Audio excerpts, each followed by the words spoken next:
Good morning my dear student. आज हम लोग मैन्युफैक्चरिंग प्रोसेस में लेक्चर सीरीज 44 को डिस्कस करने वाले हैं। जैसा कि हम लोग कास्टिंग प्रोसेस पढ़ रहे हैं, तो कास्टिंग प्रोसेस में डियर हम लोगों ने लास्ट लेक्चर में sand properties means moulding sand properties के बारे में हम लोगों ने पढ़ा था, जिसमें हम लोगों ने देखा था कि मोल्डिंग सैंड में हमारी कोलैप्सिबिलिटी प्रॉपर्टीज क्या होती है, रिफ्रैक्टिवनेस क्या होती है, स्ट्रेंथ क्या होती है। स्ट्रेंथ में भी हम लोगों ने ड्राई स्ट्रेंथ, हॉट स्ट्रेंथ, तो इन सारी चीज़ों को हम लोगों ने पढ़ा था। आज का टॉपिक हम लोग डियर पढ़ेंगे उन मोल्डिंग सैंड के क्लासिफिकेशन के बारे में। मीन्स जैसे हमारी नेचुरल सैंड क्या होती है, सिंथेटिक सैंड क्या होती है, उस सैंड में green sand, hot sand, dry sand, loam sand, facing sand, parting sand. आज इन सब के हम लोग बारे में एक एक डिटेलिंग करने वाले हैं। तो चलिए डियर, आज का लेक्चर हम लोग स्टार्ट करते हैं। आज का लेक्चर हमारा होगा टाइप्स ऑफ मोल्डिंग सैंड पर होगा।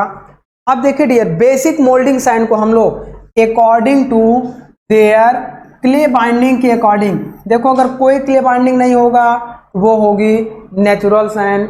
कुछ एक्सटर्नल एडिटिव मिलाएंगे तो उसे हम लोग बोलेंगे सिंथेटिक सैंड। नेचुरल सैंड क्या होती है? जो सीधे सीधे एटमॉस्फेयर में ये इस तरीके की बालू अवेलेबल होती है डियर, इसी को हम लोग बोलते हैं नेचुरल सैंड, जो स्टोन डिकम्पोज होके बनते हैं। डिकम्पोज का मतलब स्टोन जब घिसते हैं तो वहां से सैंड का फॉर्मेशन होता है। Then it contains sufficient amount of binding clay and therefore no more binder is required to be added. अगर केवल नेचुरल सैंड में देखो, जिसमें हमारी ऐसी सैंड जिसमें क्ले की क्वांटिटी अवेलेबल हो, मतलब मृतिका अवेलेबल हो, तो उस नेचुरल सैंड में कोई भी एक्सटर्नल बाइंडिंग एलिमेंट लगाने की जरूरत नहीं है, सीधे उसको हम लोग यूज कर लेते हैं। बट इसकी स्ट्रेंथ कम होती है, इसकी परमिलिटी भी, तो इस तरीके से क्या होगा, इस सैंड को हम लोग कम यूज करेंगे। नेक्स्ट हम लोग क्या करेंगे, देखिए इस तरीके की सैंड आपकी जो दिखाई दे रही है, ये सब आपकी क्या है डियर, ये है नेचुरल सैंड। नेचुरल सैंड प्राकृतिक बालू ये हमारी होती है। देन आगे बात करते हैं सिंथेटिक सैंड, जिसमें हम लोग कुछ एडिटिव मटेरियल मिलाकर ऐसी सैंड को बनाते हैं। तो यहाँ पे देखिए डियर, सिंथेटिक सैंड जो हम लोग पढ़ने चल रहे हैं, इस सिंथेटिक सैंड में देखिए, it is one which artificially compounded by mixing of sand and selected type of clay binder. ऐसी सैंड जिसमें हम लोग डियर नेचुरल सैंड को कुछ सिलेक्टेड क्ले बाइंडर के साथ मिक्स करके तैयार करते हैं, इसे हम लोग बोलेंगे synthetic sand. Then These sands have the following advantage। ऐसी सैंड में देखो, नेचुरल सैंड से कुछ एक्स्ट्रा एडवांटेज ही तो अचीव करना था, नहीं तो नेचुरल सैंड अगर ज़्यादा बेटर होती सिंथेटिक सैंड से, तो सिंथेटिक बनाने की ज़रूरत हमारे पास नहीं पड़ती। इसका मतलब सिंथेटिक सैंड में नेचुरल के रेफरेंस में कुछ ज़्यादा एडवांटेज प्रॉपर्टीज हुई होंगे। तो उस प्रॉपर्टीज के लिए क्या क्या एडवांटेज होंगे? पहला तो देखिए, lower caste in large volume. अगर ज़्यादा वॉल्यूम में, देखिए जैसे सपोज करिए 10 kg, आपको एक सिंपल सा एग्जांपल लें, 10 kg नेचुरल सैंड की बात करेंगे। नेचुरल सैंड अगर हम लोग बनाए, कौन से नेचुरल मोल्डिंग सैंड की बात हो रही है, मोल्डिंग सैंड की बात हो रही है, तो इसकी कॉस्ट आपकी क्या होगी, हाई होगी। अब आप कहोगे कि सर अगर 10 kg हम सिंथेटिक सैंड बनाएं तो इसकी कॉस्ट लो कैसे होगी? लो इसलिए होगी डियर, क्योंकि इसमें क्या हो जाएगा, मान लीजिए कि 30% हम लोग क्ले मिला दें, 70% हम लोग सिलिका मिला दें। अब सिलिका देखो, क्ले आपकी सस्ती होगी सिलिका के रेफरेंस में, साथ में हम लोग क्या मिला दें, 6 to, अच्छा ये 70 से कम हो जाएगा, 60 to 70, साथ में हम लोग 6 to 8% वाटर कंटेंट मिला दें। अब वाटर और ज़्यादा सस्ता होगा। साथ में हम लोग क्या मिला दें, कोल डस्ट, कोयले की पाउडर मिला दें, यह सस्ता होगा सैंड के रेफरेंस में, और लकड़ी का बुरादा भी मिला देंगे तो इस तरीके से जो ऑल ओवर ये 10 kg के हमारे सिंथेटिक सैंड बनेगी, इसकी कॉस्ट लार्ज वॉल्यूम में तो कम होगी, लेकिन छोटे वॉल्यूम में देखा जाए तो सैंड सस्ती होगी और ये महंगी पड़ जाए। तो इसीलिए बड़े वॉल्यूम में सिंथेटिक सैंड की कॉस्ट आपकी कम होगी। कॉमा वाइड स्प्रेड अवेलेबल, और ये हमारी क्या होगी, मैक्सिमम जो है अवेलेबल होगी। And the possibility of sand reclamation रॉस, कॉमा आगे देखते हैं। देखो सिंथेटिक सैंड आप ऐसे देखो, जब सैंड में हमने क्या किया, देखो यहाँ आपने देखा नेचुरल सैंड इस तरीके से थी, इसमें हमने क्या किया, क्ले बाइंडर वगैरह मिलाएं और कुछ नेचुरल बाइंडर मिलाएं, तो इस तरीके से सैंड का कलर मिल गया। अब इसे आसानी से देखो आप बाइंड कर सकते हो, यहाँ पे ये बाइंड आसानी से हो रही है। ये देखो अगर नेचुरल सैंड होती तो ये स्लिप करके इसके चारों तरफ फैल जाती, यहाँ देखो ये खुद ही ये क्या है, पीस के रूप में बन गई है। यहाँ ये हाथ में आप देखिए इस तरीके से बाइंड हो गई है, तो इसकी बाइंडिंग प्रॉपर्टीज को हम लोगों ने बढ़ा दिया है। अब देखिए उन सैंड के अलग अलग क्लासिफिकेशन के बारे में हम लोग डिस्कस करने चल रहे हैं। जनरली क्वेश्चन आपसे पूछा जाता है डियर कि ग्रीन सैंड क्या होती है। एक्चुअल में अगर हम बात करें यहाँ पे, तो ग्रीन सैंड नाम ही इसलिए दिया गया, देखो हमने प्रीवियस लेक्चर में बताया जरूर था कि ग्रीन सैंड ग्रीन कलर की नहीं होगी, लेकिन कुछ ग्रीन कलर से मिलता जुलता थोड़ा सा कलर बढ़ जाता है, तो ग्रीन इसीलिए उसका नाम दे दिया गया है। देखिए एक तो आपको ब्लैक कलर दिखाई देता है, इस ब्लैक कलर में आपका क्या होता है डियर, 50% सैंड होती है और 50% क्ले होता है। 50% सैंड, 50% बालू की मात्रा और 50% मिट्टी क्ले होगा, तो इसीलिए इस कलर को आप देखो कैसा दिखाई दे रहा है, आपको लगभग ब्लैकिश कलर का दिखाई दे रहा है। ऐसी सैंड को बोलते हैं डियर लूम सैंड। इसका यूज भी अभी हम लोग बताएंगे। नेक्स्ट आप देखो ग्रीन सैंड। ग्रीन सैंड में क्या होगा, सैंड होगा, सिलिका होगा, 6 to 8% मॉइस्चर कंटेंट होंगे, तो ये इस कलर की दिखाई देगी, और ड्राई सैंड आपकी नेचुरल सैंड की तरह ऐसी। तो ये तो आपके कलर की बात हो गई। अब आइए अपने सैंड पे डिस्कस करते हैं। ग्रीन सैंड जनरली होती क्या है, तो ग्रीन सैंड में अगर हम बात करेंगे तो क्या क्या मिलाते हैं डियर, देखिए sand is in its natural और moist state called green sand. ऐसी सैंड जिसमें हम लोग नेचुरल सैंड में मॉइस्चर कंटेंट ऐड कर दें उसे ग्रीन सैंड बोलेंगे। जिसमें देखो अप टू 70% सैंड होगा और 30% के अप्रॉक्स क्ले होगा, एंड साथ में जो वाटर या मॉइस्चर कंटेंट होंगे वो कितने होंगे, 6 to 8%। कहीं कहीं आपका 6 to 10% भी दिया रहेगा, मैंने प्रीवियस लेक्चर में बताया भी था, या 2 to 6% भी दिया रहेगा, बट मोर सुटेबल डेटा आपका 6 to 8% होगा। लेकिन अगर ये ऑप्शन में नहीं दिया रहेगा, ये दिया रहेगा, तो आप इसे भी लगा दीजिएगा। तो ये सैंड हमारी होती है ग्रीन सैंड।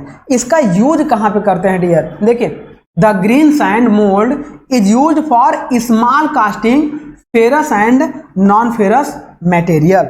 अगर देखो ये मोस्ट इंपॉर्टेंट था, ferrous and non ferrous material को हमें कास्ट करना है, तो उसके लिए अगर ये भी डिपेंड है, स्मॉल साइज का बनाना है तो कैविटी भी आपकी क्या बनेगी, स्मॉल साइज की बनेगी। बड़े साइज की कैविटी बनानी है तो वो ग्रीन सैंड टूट जाएगा, कैविटी नहीं परफॉर्म कर पाएगा।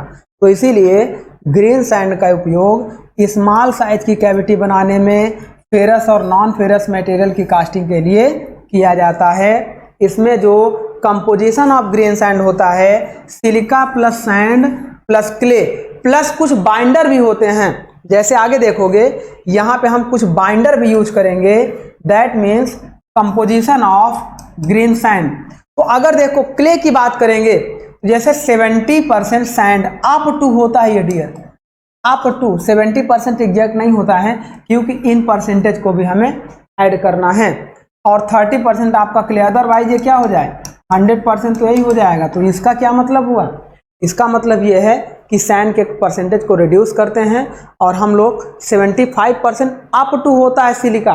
मान लो कि 60% हमने सिलिका ले लिया, 60%, 30% हमने क्या ले लिया, क्ले ले लिया।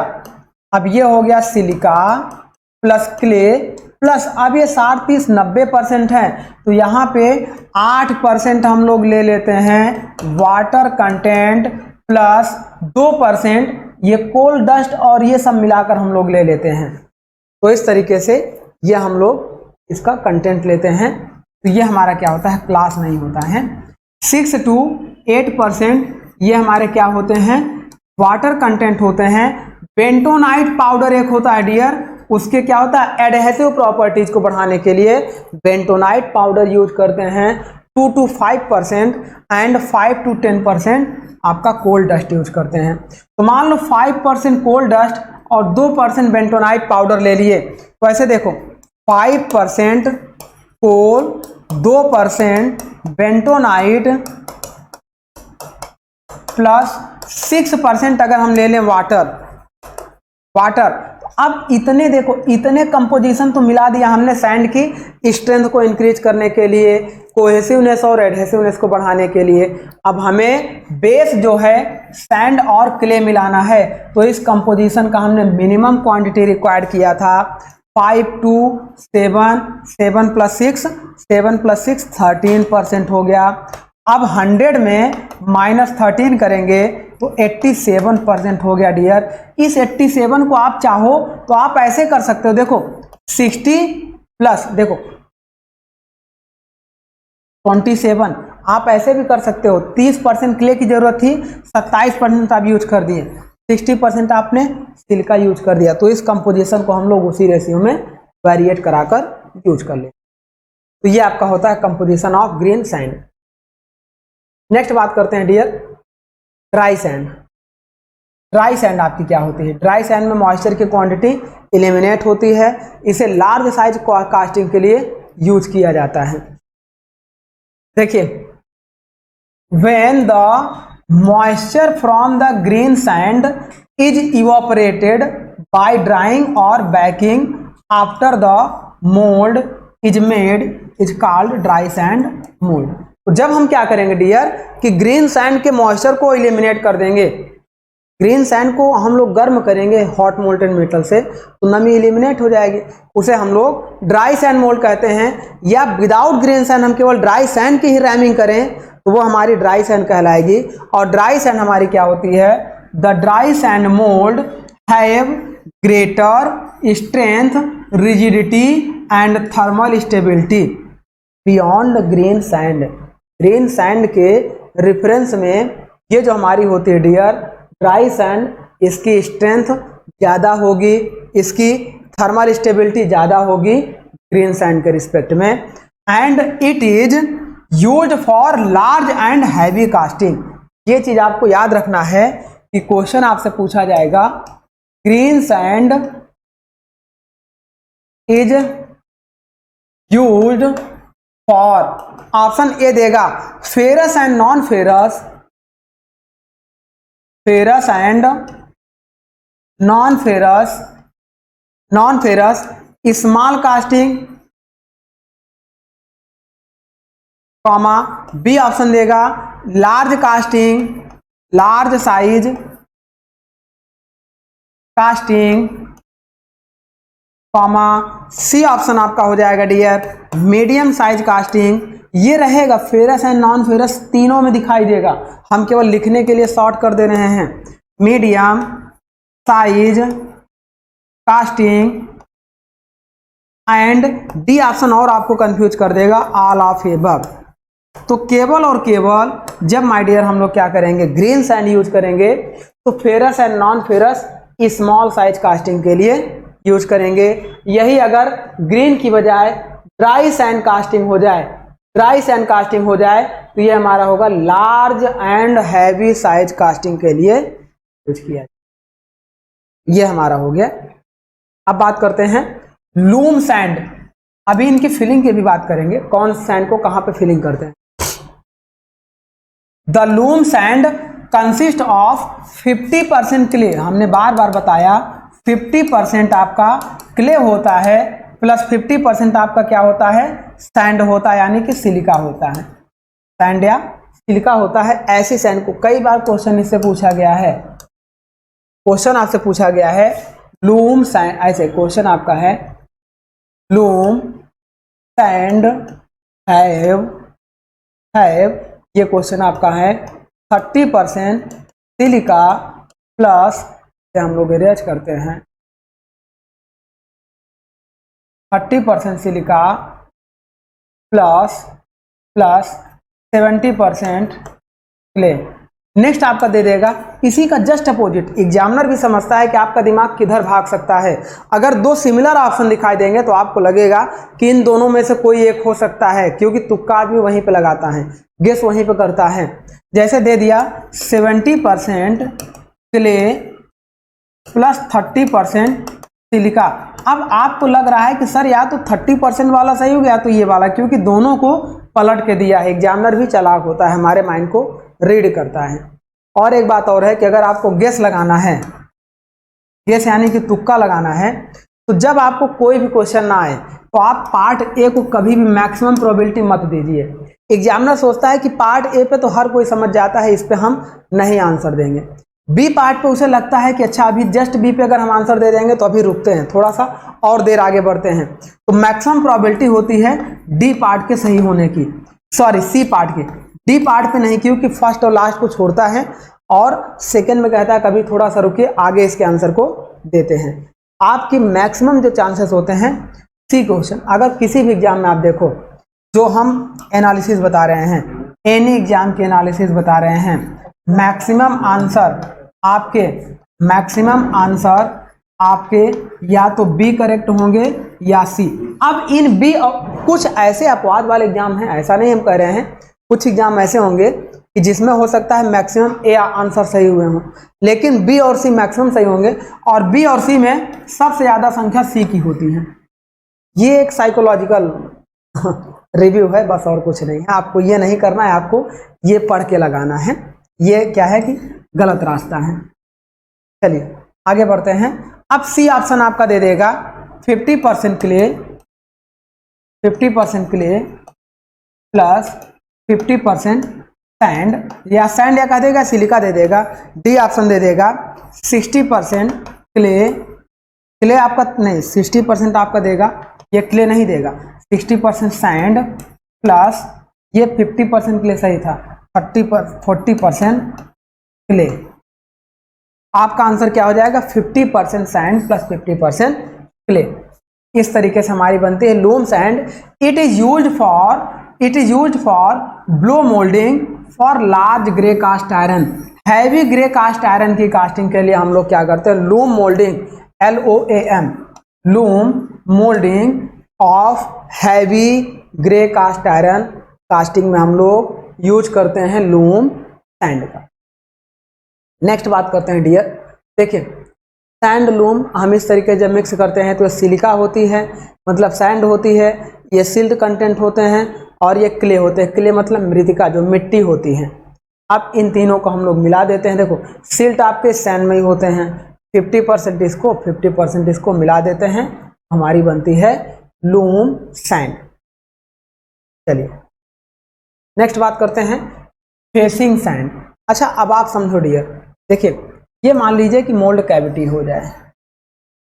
अब इसमें ये हमने पोरिन, ये क्या है आप देखिए, ये चारों तरफ हमने क्या भरा है, सैंड भरा है। सैंड हमने इसमें फिल किया है। जब इसको आफ्टर सॉलिडिफिकेशन इसे हम अगर रिमूव करना चाहें तो उस समय क्या होगा, ये रैमिंग की वजह से सैंड, हाई टेम्परेचर की वजह से ये सैंड इसके वर्कपीस के साथ चिपक जाएगी, और जब चिपक जाएगी तो बाहर निकाल के इसे निकालना हमारे लिए थोड़ा सा टफ टास्क हो जाएगा, एक्स्ट्रा एनर्जी हमें लगाना पड़ेगा।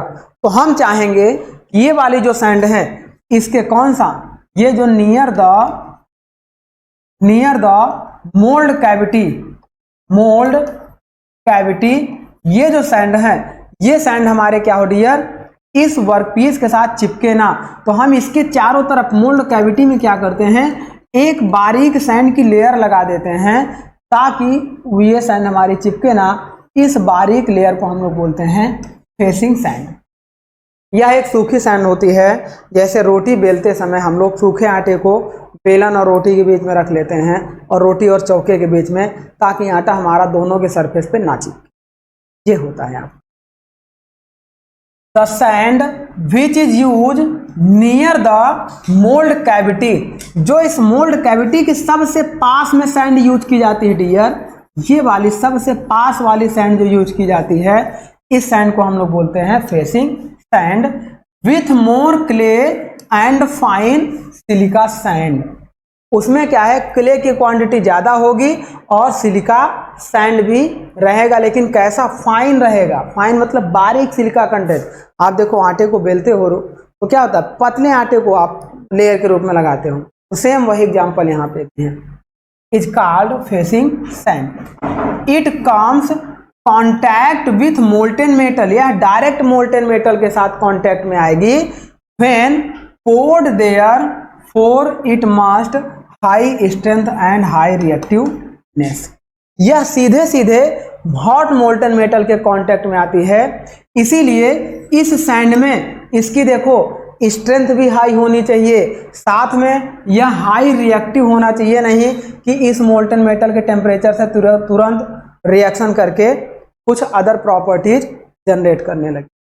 तो इस तरह से ये सैंड हमारी क्या होती है, हाई स्ट्रेंथ और हाई रिएक्टिव होती है। इसमें केवल और केवल सिलिका प्लस क्ले कंटेंट होते हैं। मैक्सिमम आपके क्ले होंगे, मिनिमम आपके सिलिका। ये देखिए फेसिंग सैंड को इस तरीके से यहाँ पे तैयार किया जा रहा है। ये हमारी क्या है, जाली के थ्रू इसको हम लोग पार्ट को अलग करके तैयार कर रहे हैं। नेक्स्ट बात कर रहे हैं, देखिए ये मोल्ड कैविटी है, ये मोल्ड कैविटी है। अब इस मोल्ड कैविटी में हमने क्या किया है, फेसिंग सैंड को लाए, चारों तरफ हमने ऐसे क्या किया, डाल दिया। अब मोल्टन मेटल को डालेंगे, ये हमारी हो जाएगी फेसिंग सैंड। आगे बात करते हैं पार्टिंग सैंड। पार्टिंग सैंड का मतलब क्या होता है डियर? अच्छा आप देखो अब इसे थोड़ा सा हम लोग 3D में ड्रा करते हैं। मान लीजिए कि एक पार्ट आपका ये हो जाए, इसे हम लोग बोल दें ड्रैग। अब कोप, चलिए अगले कलर से हम लोग कोप को ड्रा कर ले। नेक्स्ट हम लोग कोप को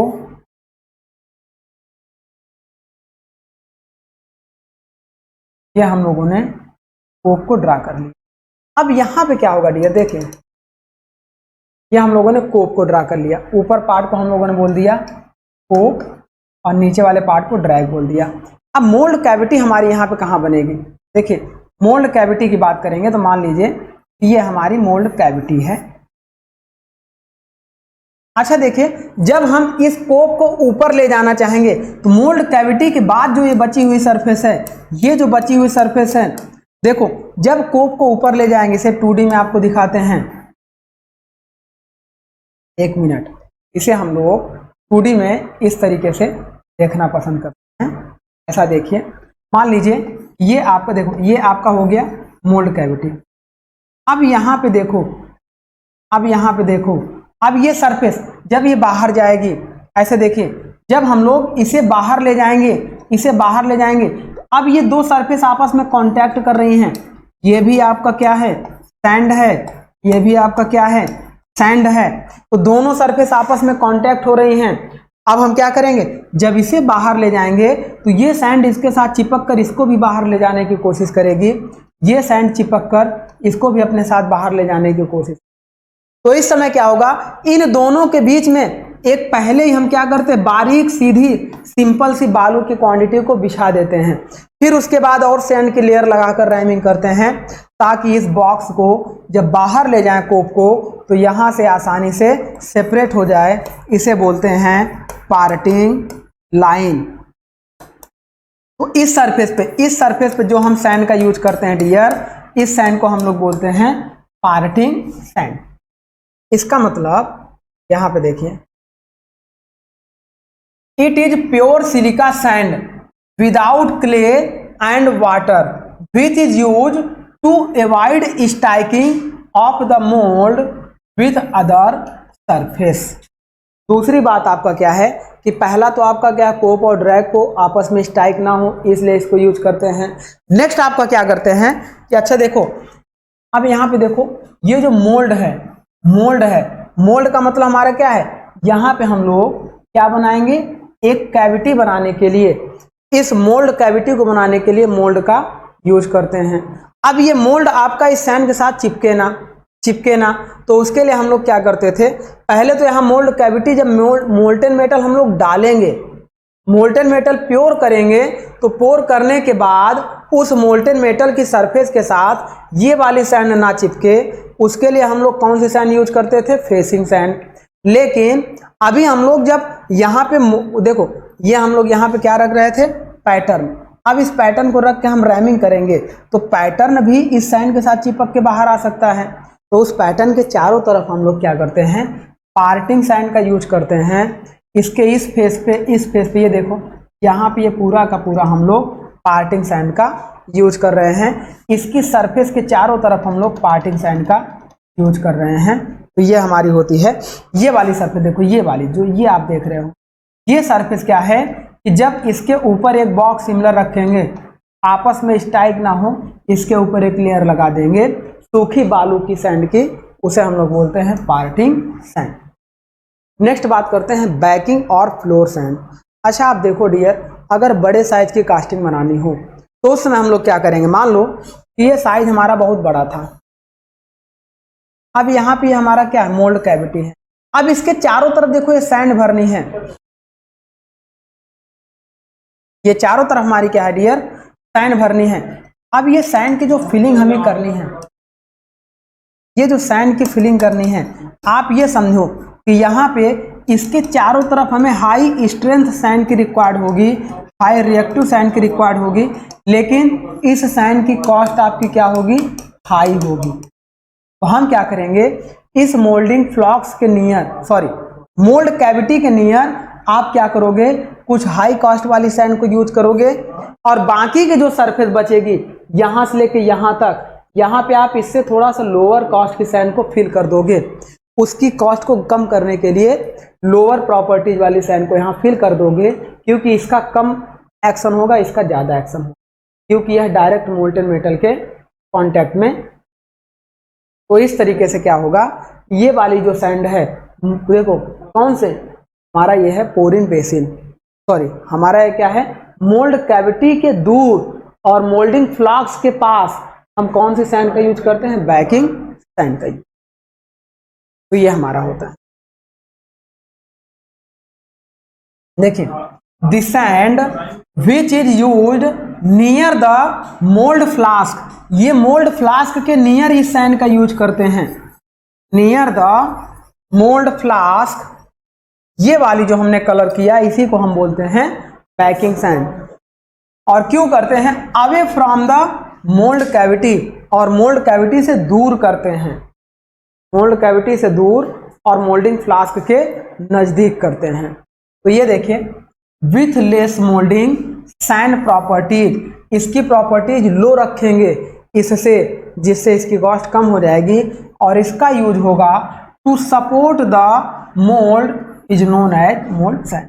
इस पूरे के पूरे मोल्ड को सपोर्ट करने के लिए, भाई अगर ये वाली सैंड नहीं होगी तो ये नीचे चला आएगा, ये सैंड नहीं होगी तो इधर खिसक जाएगा। तो कुल मिलाकर इस मोल्ड को सपोर्ट करने के लिए, अगर जब साइज बहुत बड़ी बन जाए तो उसके लिए हम लोग बैकिंग या फ्लोर सैंड का यूज करते हैं। नेक्स्ट बात करते हैं, it is not used next to the pattern, इसे हम लोग दूसरी बार पैटर्न बनाने में यूज नहीं करेंगे, केवल एक बार में इस सैंड को यूज करके फिर फेंक देंगे। Then it's black colour, so some time is called black sand. Option में आपसे पूछा गया है question, black sand is called, ऐसे क्वेश्चन पूछा गया है, black sand is called. Option दे देगा 4, पहला आपका दे दिया ग्रीन सैंड, दूसरा आपका दे दिया लूम सैंड। अब ज्यादातर लोगों के दिमाग में लूम सैंड ही ऑप्शन क्लिक करने लगता है। सी ऑप्शन आपका दे देगा ड्राई सैंड, और डी ऑप्शन आपका दे दिया कौन सी सैंड, बैकिंग सैंड। तो इस तरीके से आपका आंसर हो जाएगा डी, बैकिंग सैंड। नेक्स्ट बात करते हैं dear, core sand.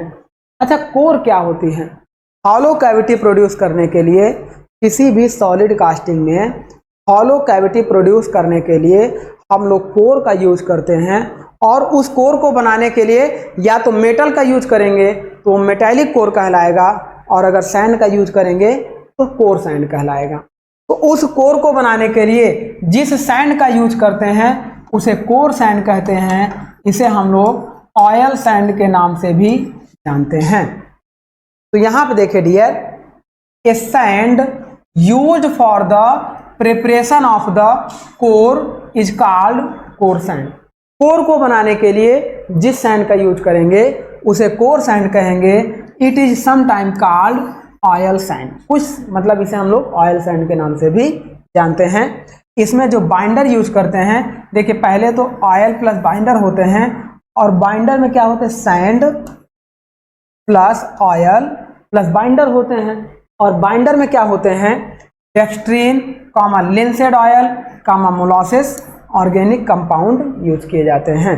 By the way अगर इसके नाम पूछ ले तो ध्यान रखना कि कोर सैंड में बाइंडर के रूप में क्या यूज करते हैं, dextrin, linseed oil and molasses organic. इन बाइंडर का यूज अदर सैंड में भी हम लोग करते हैं, तो उनकी बाइंडिंग प्रॉपर्टीज इंक्रीज हो जाती। चलिए अब देखते हैं, एक होती है डियर सिस्टम सैंड। केवल इसे हम लोग नाम से बस जानेंगे कि जब कोई स्पेशल प्रॉपर्टीज या स्पेशल सैंड बनानी हो, जैसे according to requirement special purpose sand is called system sand. बस यही एक लाइन का क्वेश्चन आपसे पूछा जाए। तो इस तरीके से हमने देखा dear different types of sand के बारे में। अब उसके बाद हम लोग पढ़ेंगे अभी उनकी सैंड की रैमिंग करेंगे किस मशीन से, वो भी डिस्कस करेंगे। जोल्ट मशीन क्या होती है, स्क्वीजी मशीन क्या होती है, जोल्ट स्क्वीजी क्या होती है, सैंड स्लिंगर मशीन क्या होती है, स्ट्रिपर प्लेट मशीन क्या होती है, इन सब के बारे में भी हम लोग पढ़ेंगे। लेकिन इसके पहले हम लोग पढ़ लेते हैं डियर कि जो हमारी कोर होती है, वैसे इससे क्वेश्चंस आता है लेकिन बेसिकली क्वेश्चन यही आता है कि कोर का यूज क्यों करते हैं।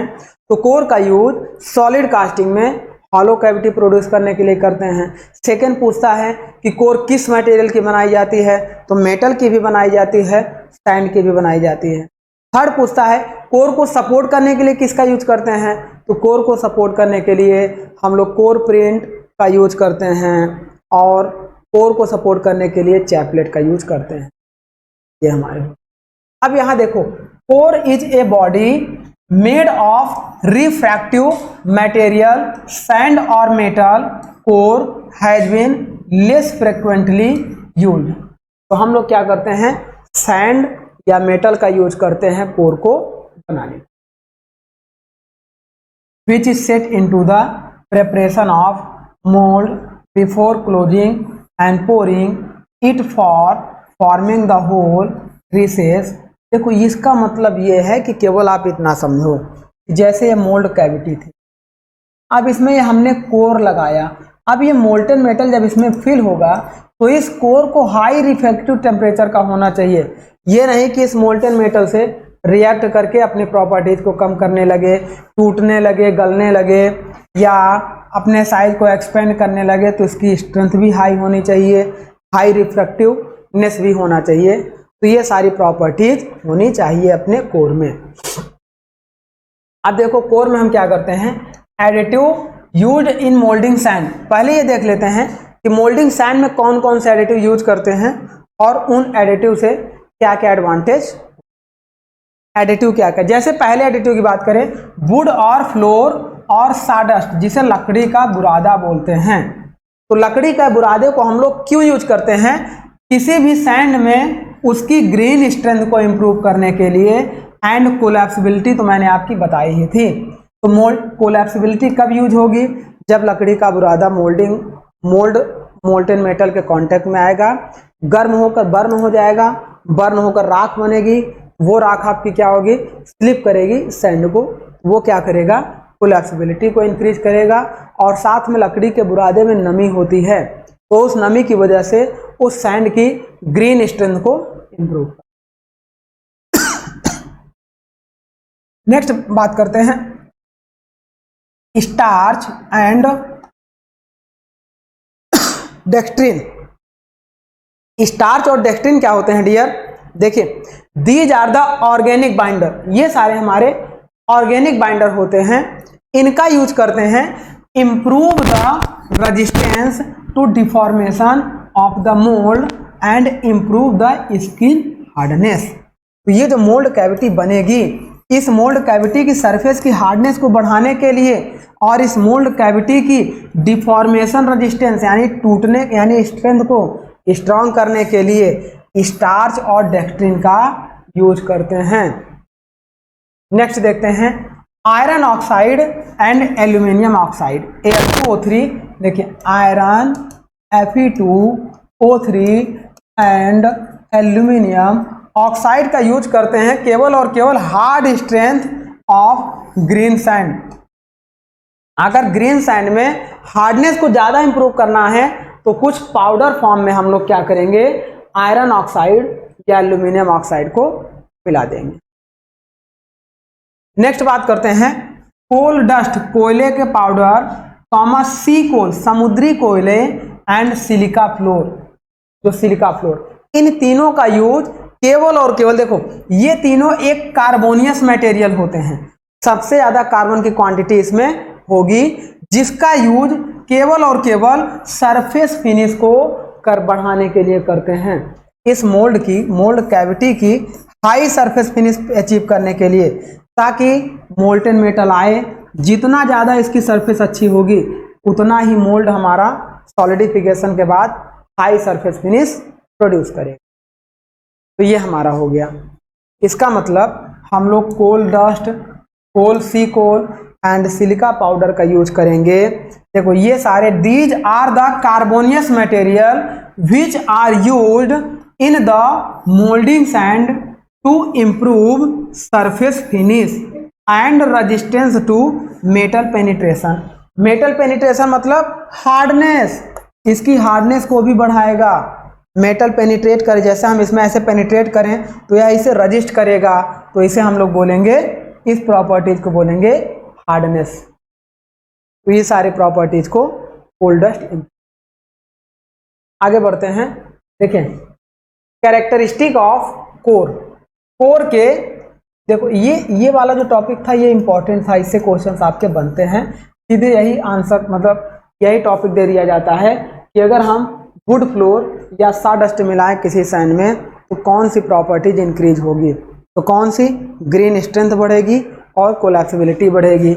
स्टार्च और डेक्स्ट्रिन मिलाने पर ये केवल और केवल डिफॉर्मेशन को रजिस्ट करेगा और स्किन हार्डनेस को बढ़ाएगा।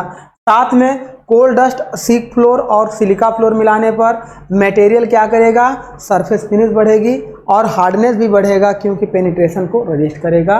और आयरन ऑक्साइड मिलाने पर आपके क्या होंगे, जो सैंड है वो हार्ड स्ट्रेंथ की। तो ये सारी हमारी प्रॉपर्टीज होगी।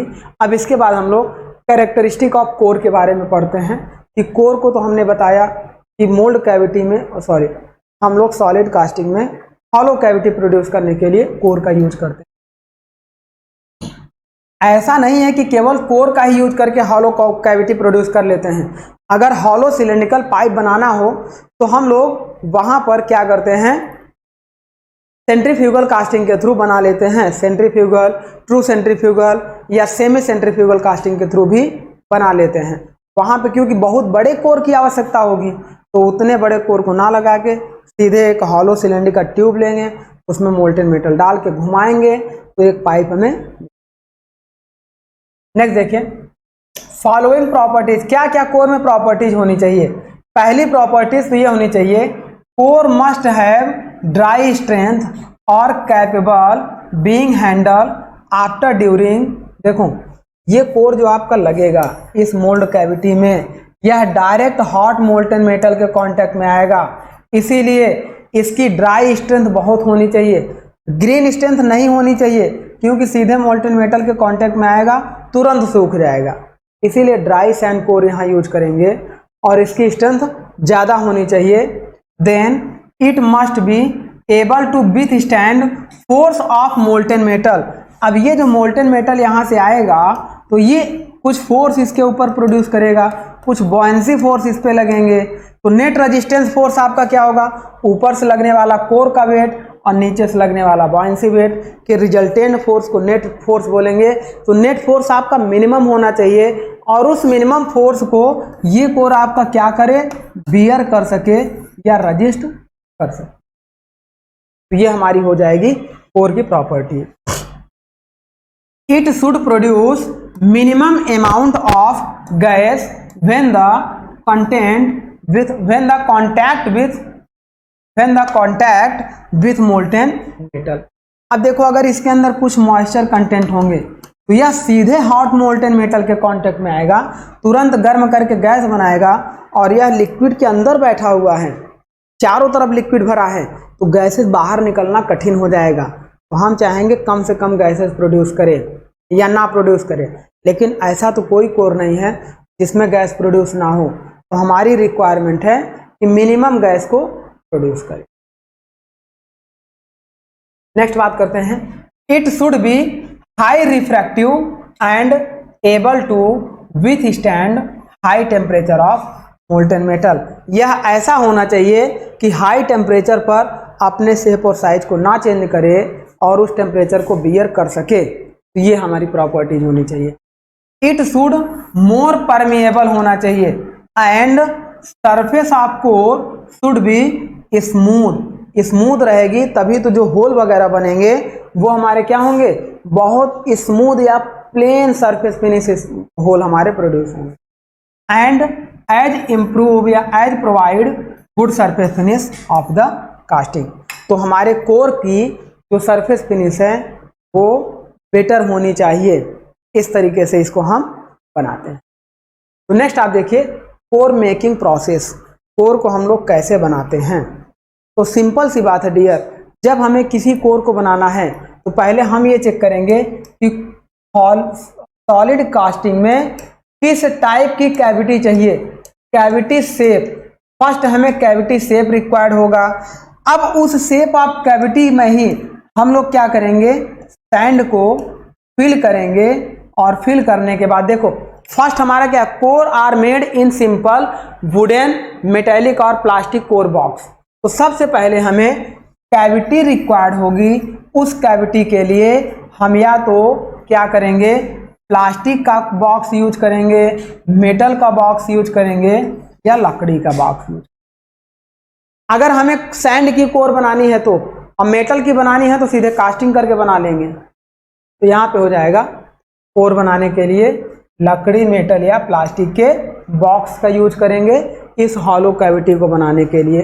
Then these core box are part of the pattern equipment for these casting.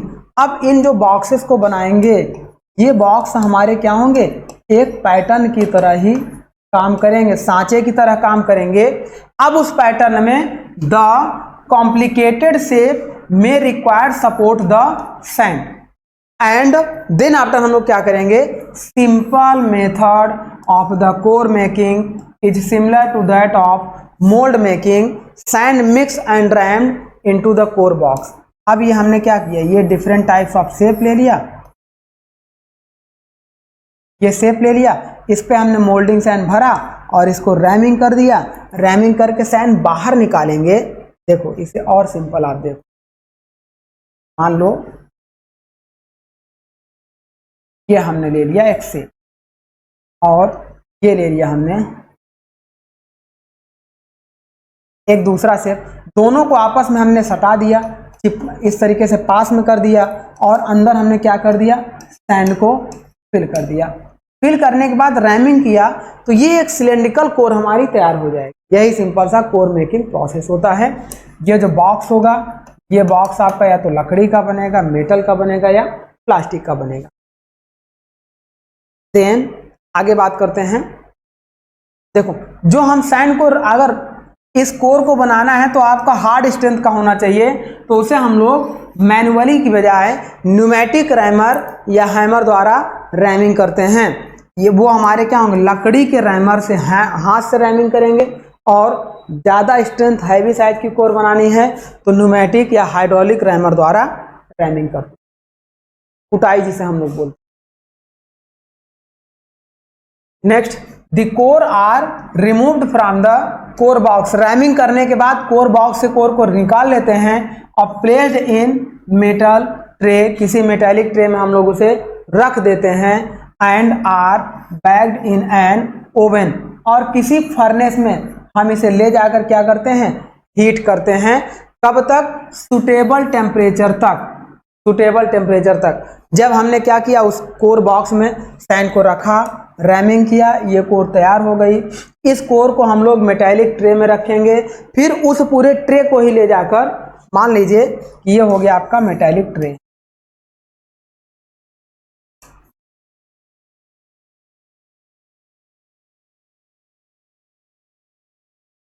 अब इस मेटेलिक ट्रे में हम लोग क्या करेंगे, यहाँ पे हमने अपनी कोर को रख दिया है। अब पूरे के पूरे ट्रे को हम लोग ले जाएंगे फर्नेस में, मीन्स ओवन में।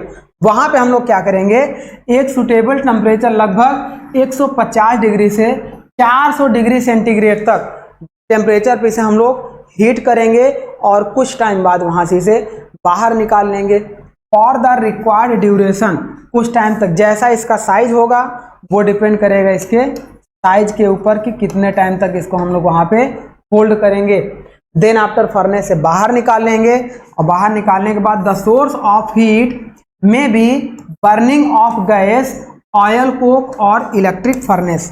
तो हम लोग क्या करेंगे, या तो गैस का यूज करेंगे वहाँ हीट प्रोड्यूस करने के लिए फर्नेस में, या कोक का यूज करेंगे, ऑयल का, या इलेक्ट्रिक फर्नेस का। जनरली इलेक्ट्रिक फर्नेस का यूज करते हैं। फिर उसके बाद, क्योंकि उसमें आर को आसानी से कंट्रोल किया जा सकता, फिर उसके बाद उसे बाहर निकाल लेंगे और सीधे यूज कर लेंगे। तो ये प्रोसेस हमारा होता है डियर कोर को बनाने का। अब टाइप्स ऑफ अगर कोर की बात करेंगे तो जिस सैंड का यूज करते हैं कोर बनाने के लिए उतने टाइप की होती है। जैसे ग्रीन सैंड की बनाएंगे तो ग्रीन सैंड कोर कहलाएगा, ड्राई सैंड की बनाएंगे तो ड्राई सैंड, ऑयल सैंड की बनाएंगे, मैक्सिमम इसी का यूज करते हैं, ऑयल सैंड कोर कहलाएगा। लूम सैंड की बनाएंगे तो लूम कोर कहलाएगा, मेटल की बनाएंगे तो मेटेलिक कोर कहलाएगा। तो ये इसके क्या होते हैं, क्लासिफिकेशन होते हैं कोर के। देन ग्रीन सैंड कोर आपकी क्या होगी, these are made from the ordinary moulding sand mix with floor sand, thoroughly vented and not to damp. और सबसे बड़ी बात यह है कि they are restricted to simple shape. Simple shape के लिए इसे हम लोग यूज नहीं कर सकते हैं। With reinforced substantial core comma handling not dried before using. मतलब जब तक इसे हम लोग सुखाएंगे नहीं तब तक इसे हम लोग हैंडल नहीं कर सकते हैं, क्योंकि मॉइस्चर कंटेंट इसमें होते हैं। इसे केवल सिंपल शेप और साइज के लिए ही यूज कर सकते हैं, कठिन शेप और साइज के लिए नहीं। देन ड्राई कोर क्या होती है, इसकी स्ट्रेंथ ज़्यादा होगी। तो these core consist of moulding sand with control condition of such opening materials as hours, कुछ घंटे तक, comma the interiors of large core are filled with coke to facilitate venting and overcome contraction strain, क्योंकि they are baked until perfectly dry. तो पूरी तरीके से जब ये सैंड हमारी क्या होगी, ड्राई होगी, तो उसका यूज करेंगे सबसे बड़ी से बड़ी कोर बनाने में कर सकते हैं, जिससे बड़े साइज की कास्टिंग आसानी से कर सकें, बड़े साइज के हॉलो कैविटी को प्रोड्यूस करा सकें। देन ऑयल सैंड क्या होती है, it consist briefly of sea shore and other silica sand which has been added binding comma a few typical binders. कौन कौन से बाइंडर यूज करते हैं, linseed oil comma resin comma molasses comma cereal flour, silica flour जिसे हम लोग बोलते हैं सिलिका फ्लोर। तो इन सब बाइंडिंग एजेंट का यूज करके ऑयल सैंड का यूज करते हैं, सबसे ज़्यादा इसी का यूज करते हैं कोर बनाने के। Then all cores this type are bagged before handling. ये तो कोई मतलब नहीं है, मतलब यहाँ लूम कोर क्या है कि 50% सैंड और 50% क्ले को मिलाकर बनाते हैं। इसका उपयोग कास्ट आयरन या स्टील की कास्टिंग में करते हैं। कास्ट आयरन और स्टील की कास्टिंग में अगर हॉलो कैविटी बनानी है तो वहाँ पर डियर हम लोग किसका यूज करेंगे, लूम सैंड का। अब मेटालिक कोर आपकी क्या होगी, मेटल की बनी होगी। अगर स्टील या आयरन की कास्टिंग करनी है वह अपने टेम्परेचर से मेटालिक कोर को मेल्ट कर देगा। लोअर मेल्टिंग टेम्परेचर वाले वर्कपीस की कास्टिंग के लिए मेटालिक कोर का यूज करते हैं। These core are usually made of steel and are mostly used in making non-ferrous casting। Non ferrous जैसे एल्यूमिनियम, एल्यूमिनियम का क्या है, मेल्टिंग टेम्परेचर कम होगा, आयरन का मेल्टिंग टेम्परेचर ज़्यादा होगा, स्टील का मेल्टिंग टेम्परेचर ज़्यादा होगा, तो वह स्टील कभी भी इसको मेल्ट नहीं कर, एल्यूमिनियम स्टील को नहीं मेल्ट कर पाएगा। तो इसीलिए नॉन फेरस मटेरियल की कास्टिंग के लिए हम लोग मेटालिक कोर का यूज।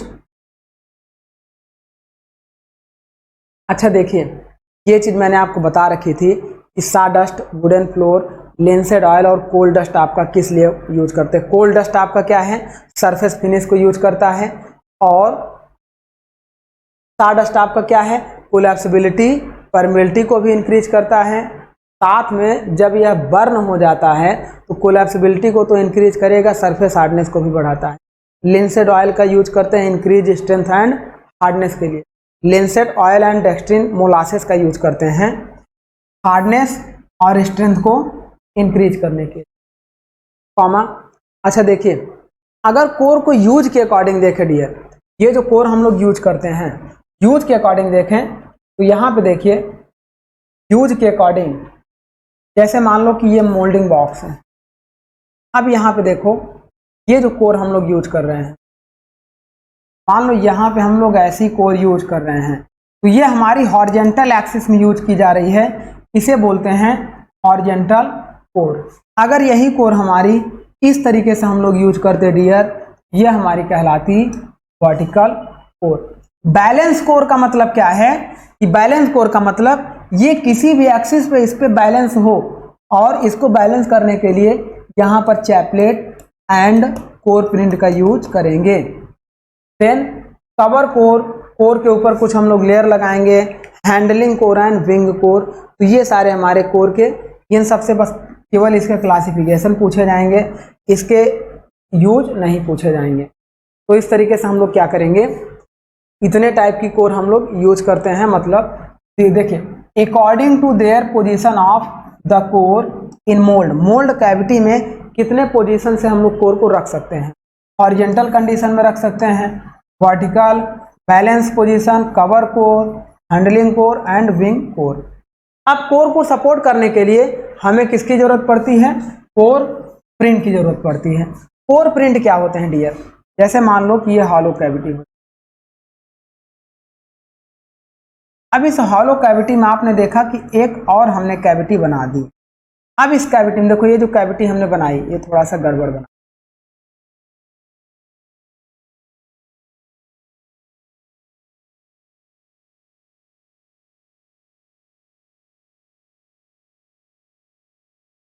अब ये हो गई कैविटी हमारी। अब यहाँ पे देखो हमने यहाँ पे कोर लगानी थी, अब ये कोर हमने यहाँ से लेकर यहाँ तक लगा दिया, ये कोर हमने लगा दिया डियर। तो कोर देखो इस क्या कैविटी में यहाँ पे इस पे सपोर्ट हो गई। अब ये जो एरिया कोर को सपोर्ट कर रहा है, ये जो एरिया कोर को सपोर्ट कर रहा है, इसी को बोलते हैं कोर प्रिंट। कोर प्रिंट क्या करता है, इस मोल्ड कैविटी की दीवारों पे ही स्लॉट काट दिया जाता है, जिसे हम लोग कोर प्रिंट बोलते हैं। अगर कोर का साइज हैवी हो तो यहाँ पर हम लोग मेटालिक सपोर्ट भी लगाते हैं, एक मेटालिक, दो मेटालिक, जितना हैवी साइज होगा उतना मेटालिक सपोर्ट लगाएंगे। तो ये मेटालिक सपोर्ट आपके होते हैं मेटालिक सपोर्ट। ये मेटालिक सपोर्ट को डियर हम लोग बोलते हैं कैपलेट, जिसका उपयोग करते हैं इस कोर को सपोर्ट करने के लिए। तो कोर को सपोर्ट करने के लिए डियर हम लोग क्या करते हैं, कोर प्रिंट एंड चैपलेट का यूज करते हैं। कोर प्रिंट आपका उसी में स्लॉट कटा होता है, चैपलेट आपका क्या होता है, मेटालिक होता है, इसका मेल्टिंग टेम्परेचर लो होता है, लो मेल्टिंग टेम्परेचर। अब किससे लो होता है, low melting temperature than molten metal, molten metal से, मोल्टेन मेटल से इसका मेल्टिंग टेम्परेचर कम होता है, ताकि वह मोल्टेन मेटल अपने हीट से इसे मेल्ट कर दे और मेल्ट करके एक होमोजीनियस मिक्सचर बनाकर सॉलिडिफाई कास्टिंग सॉलिड बना। तो ये हमारा होता है कोर प्रिंट। अब इस कोर प्रिंट को देखिए, ये तो स्लॉट कट गए यहाँ पे। अब इस स्लॉट को देखो, अगर हॉरिजेंटल काट रहे हैं तो उसे बोलेंगे हॉरिजेंटल कोर प्रिंट। वर्टिकली अगर कोर यूज कर रहे हैं तो यहाँ वर्टिकल हम लोग स्लॉट काटेंगे, वर्टिकल स्लॉट काटेंगे, तो इसे हम लोग बोलेंगे वर्टिकल कोर प्रिंट। बैलेंस कर रहे हैं कहीं पे तो यहाँ पे जो स्लॉट काटेंगे उसे बोलेंगे बैलेंस कोर प्रिंट। कवर कर रहे हैं तो कवर कोर प्रिंट। हैंगिंग में अगर कोई लगा रहे हैं, हैंगिंग का मतलब ऐसा, हैंगिंग का मतलब ऐसा, आप देखो ऐसा, मान लो ये आपका मोल्डिंग बॉक्स हो जाए। अब इसमें आप देखो, इस मोल्डिंग बॉक्स में ये हमने क्या लगाना है, कोर। अब इस कोर को यहां से ऐसे हैंडल करना है, हैंग करना है, ये इसके चारों तरफ ऐसे फिक्स रहेगी, तो इसे हम लोग बोलेंगे hanging core, hanging core print. Next wing, जैसे विंग नट होता है उसी तरीके से ये हमारी होती है विंग कोर प्रिंट। तो ये था माय डियर हमारा कोर के बारे में इंट्रोडक्शन, कोर प्रिंट के बारे में, डिफरेंट टाइप्स ऑफ सैंड के बारे में।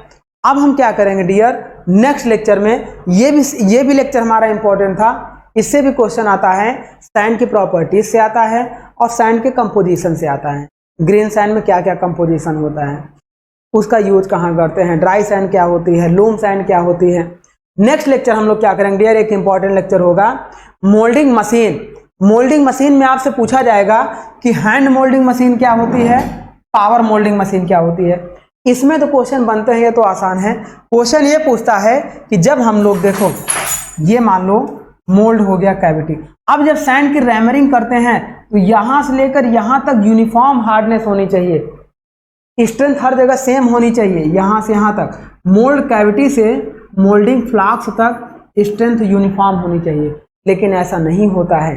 कुछ मशीनें इस मोल्ड कैविटी के पास की स्ट्रेंथ को ज़्यादा रैम कर देती हैं और मोल्डिंग फ्लास्क की स्ट्रेंथ को लो, इसकी स्ट्रेंथ लो होगी, इसकी स्ट्रेंथ हाई होगी, ये हाई से लो होगा। कुछ मोल्डिंग मशीन मोल्डिंग फ्लास्क की स्ट्रेंथ को हाई रखेंगी, मोल्ड कैविटी की स्ट्रेंथ को लो रखेंगे। इसका अपना अपना अलग अलग एप्लीकेशन भी है कि ऐसा रखेंगे तो उसे कुछ स्पेशल पर्पज यूज के लिए करते हैं।